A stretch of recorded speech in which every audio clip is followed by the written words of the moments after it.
L'ONU en action, un programme de la télévision des Nations Unies.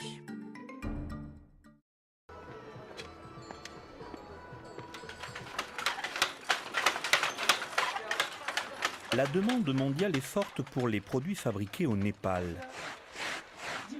comme ces châles en acrylique faits main qui partent au Japon. Voici le produit fini. Ils doivent être tous de même taille.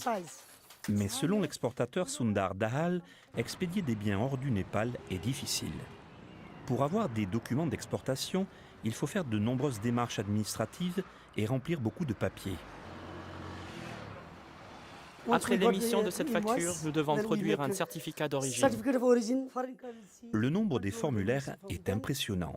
Nous le remplissons, puis le formulaire de déclaration douanière. Simplifier les formulaires serait une bonne chose, mais ce serait seulement un premier pas. Les châles de Sundar vont partir au Japon par avion. Mais la plupart des produits exportés par le Népal, un pays enclavé entre l'Inde et la Chine, doivent traverser l'Inde jusqu'au port de Calcutta. C'est un voyage long et semé d'embûches, sur d'étroites routes de montagne, pleines de nids de poules, parfois non goudronnées. De son relais routier, Santi Lama a vu depuis 17 ans de nombreux chauffeurs de camions peiner sur cette portion de route. Un camion chargé vient de se renverser. Le chauffeur et son second sont blessés. Il nous faut de meilleures routes. C'est la route de la capitale, mais on dirait un chemin de campagne. Une portion de la route est particulièrement dangereuse, selon Pachuram Thakur, un camionneur. De Narayangal à Mungling, c'est assez dur. C'est une route risquée, mais après c'est très pentu. Nous devons passer par là. C'est ça le danger. Avec l'aide de la Banque mondiale, le gouvernement prévoit de rénover cette fameuse portion de 33 km qui est un frein au commerce et qui coûte des vies. L'arrivée dans la ville frontalière de Birgunj est le bout de la route, mais pour les exportateurs, les épreuves continuent. Les camions sont pesés, parfois tout doit être déchargé pour passer la douane et les autres contrôles aux frontières. Les multiples formulaires sont vérifiés. Cela peut prendre entre 4 heures et 4 jours.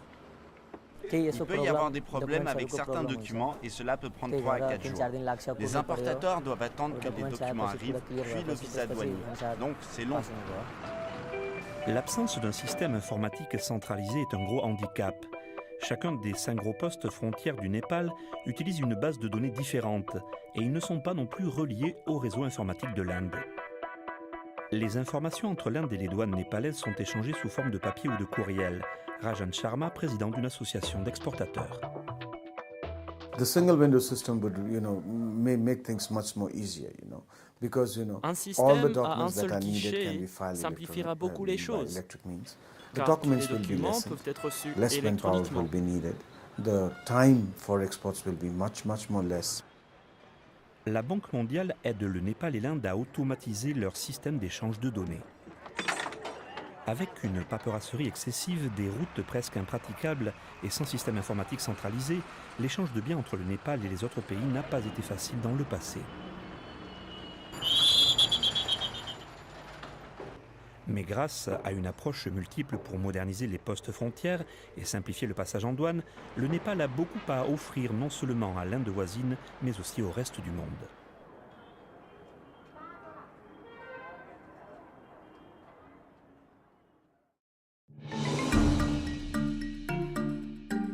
Un reportage réalisé par Pierre Cattard pour les Nations Unies.